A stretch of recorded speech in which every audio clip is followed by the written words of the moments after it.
Right details చూస్తే Pahalgam terror attack నేపథ్యంలో India Pak సరిహద్దుల్లో తీవ్ర ఉద్రిక్తత నెలకొంది.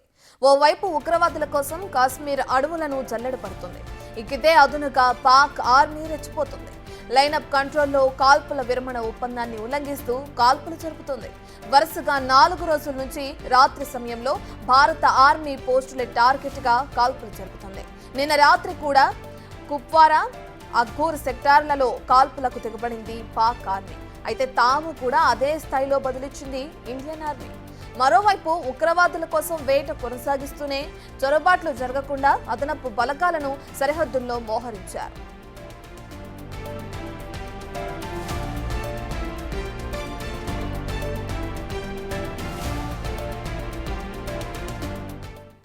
ఇదే అంశానికి సంబంధించిన పూర్తి డీటెయిల్స్ అందించడానికి మా ప్రతినిధి శివ అందుబాటులో ఉన్నారు. శివ, మనం చూస్తున్నాం ఇప్పటికే ఏదైతే పెహల్గామ్ ఉగ్రదాడి జరిగిన తర్వాత ఇండియా పాక్ మధ్య కాల్పులు జరుగుతున్నట్లు తెలుస్తుంది. అయితే దీనికి సంబంధించి ఎవరైనా మృతి చెందడం కానీ గాయపడడం కానీ మన జవాను జరిగిందా? దీనికి సంబంధించిన డీటెయిల్స్ ఏ విధంగా ఉన్నాయి శివ?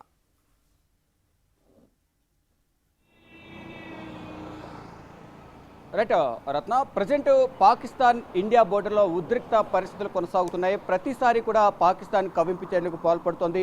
కాల్పుల విరమణ ఒప్పందాన్ని ఉల్లంఘించి గత 5 రోజులుగా కూడా బోర్డర్లో పాకిస్తాన్ ఇండియా బోర్డర్లో కాల్పులకు తెగబడుతున్న పరిస్థితి కనిపిస్తోంది. ఇక నిన్న రాత్రి మొన్న రాత్రి కూడా పూంచ్ సెక్టార్లో కానీ కుప్వారా సెక్టార్లో కూడా కాల్పులకు తెగబడింది పాకిస్తాన్.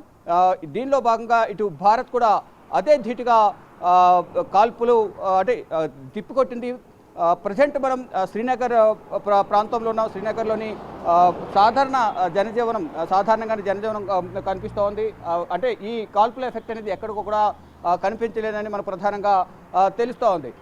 ఎక్కడికక్కడ అంటే మొదట 2-3 రోజులు భయపడినప్పటికీ కూడా తర్వాత అందరూ కూడా నార్మల్గానే వారి కార్యకలాపాలు కొనసాగిస్తున్నారు. ఇక్కడ చెక్ పోస్టులు కూడా ఎక్కడికక్కడ చెక్ పోస్టులు ఏర్పాటు చేసి భద్రతను కూడా పర్యవేక్షిస్తున్న పరిస్థితి కనిపిస్తోంది. ఎక్కడికక్కడ కట్టుదిట్టమైన భద్రతను ఏర్పాటు చేశారు.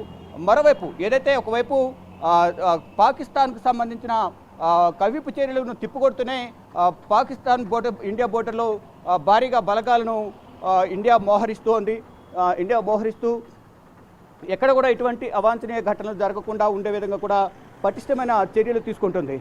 ఇక్కడ శ్రీనగర్లో ఎక్కడ కూడా చెక్ పోస్టులు కూడా ఏర్పాటు చేశారు రోడ్లపైన.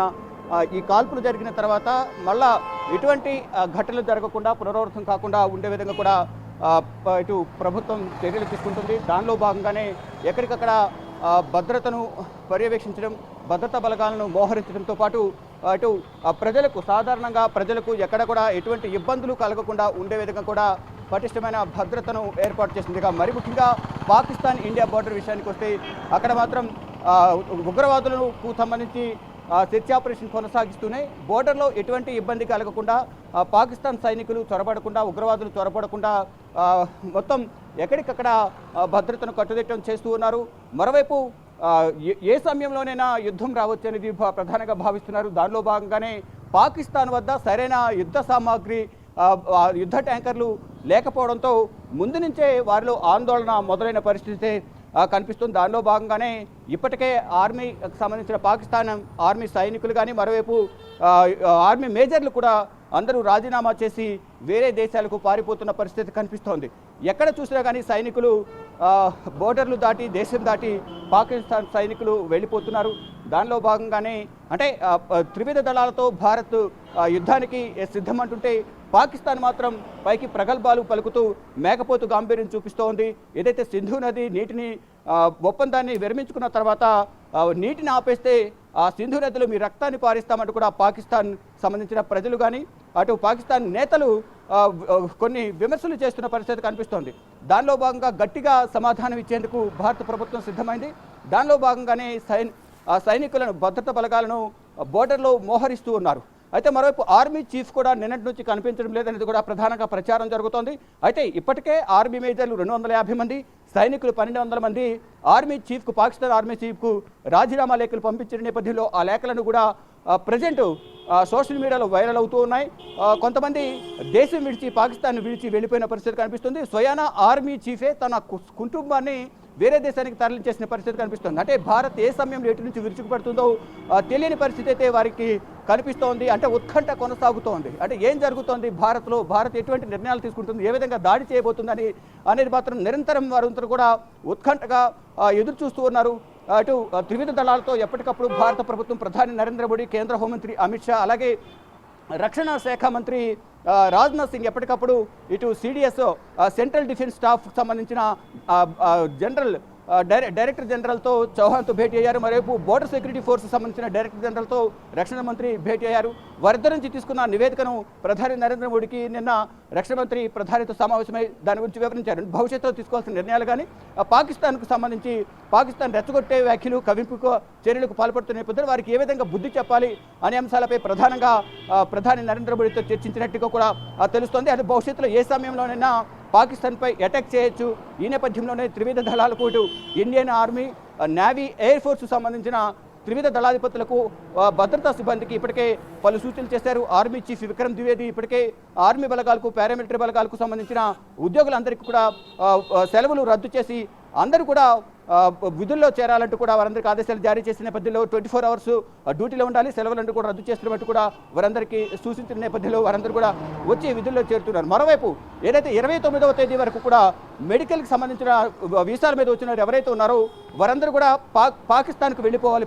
పాకిస్తాన్ జాతీయులు ఎవరైతే ఉన్నారో వారందరూ వెళ్ళిపోవాలని కూడా భారత్ ఆదేశాలు జారీ చేసిన నేపథ్యంలో వారందరికీ కూడా ఈరోజు తుది గడువు కాబట్టి ఈ రోజుతో వారందరూ కూడా వెళ్ళిపోయే అవకాశం అయితే ప్రధానంగా కనిపిస్తోంది. మొత్తం 27వ తేదీ వరకు సాధారణ వీసాలు ఉన్న వారికి 27 వరకు గడువు ఇచ్చారు. వారందరూ కూడా 27 తేదీతో మాక్సిమం అందరూ వెళ్ళిపోయారనేది కూడా కొంత సమాచారం అయితే అందుతోంది. కానీ ఇప్పుడు మెడికల్ వీసాల మీద వచ్చిన వారు ఎవరైతే ఉన్నారో దానికి సంబంధించి వైద్య వీసాల మీద వచ్చిన వారికి మాత్రం 29 వరకు మినహాయింపు ఇచ్చారు. ఈరోజు సాయంత్రంతో ఆ గడువు ముగియబోతోంది. ఈ నేపథ్యంలోనే ఈ సాయంత్రం లోపే వారందరూ కూడా కంప్లీట్గా వెళ్ళిపోయే అవకాశం అయితే కనిపిస్తుంది. ఇక్కడ ఢిల్లీ నుంచి కానీ ఇటు భారతదేశ వ్యాప్తంగా ఎక్కడున్నా కానీ పాక్ జాతీయులు దేశం విడిచి వెళ్ళిపోవాలంటూ కూడా ఆదేశాలు జారీ చేసిన నేపథ్యంలో ఇప్పటికే చాలా వరకు భారత్ను వీడి పాకిస్తాన్ను చేరుకున్నట్లుగా కూడా తెలుస్తుంది. మరోవైపు అటారీ సరిహద్దు, వాఘా సరిహద్దును కూడా మూసివేసిన నేపథ్యంలో అటు నుంచి కూడా వాహన రాకపోకలు కానీ, మనుషుల్లోకి రాకపోకలు కానీ ఎక్కడ కూడా నిషేధించిన నేపథ్యంలో అక్కడ కూడా ఉద్రిక్తత కొనసాగుతుంది. మొత్తం చూసుకుంటే ఎక్కడికెక్కడ పటిష్టమైన భద్రతను ఏర్పాటు చేసి ఉగ్రవాదుల చొరబాటును, సైనికుల చొరబాటును ఎదుర్కొనే విధంగా కూడా భారత ప్రభుత్వం, భారత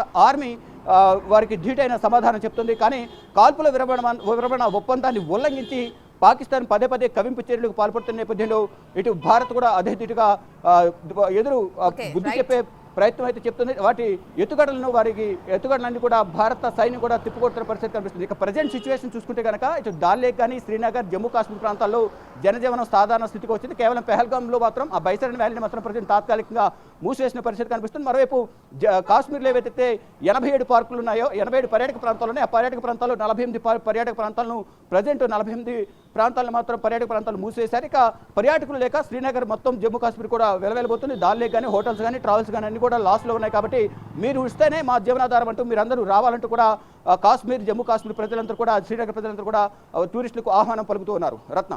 రైట్, థ్యాంక్ యూ శివ.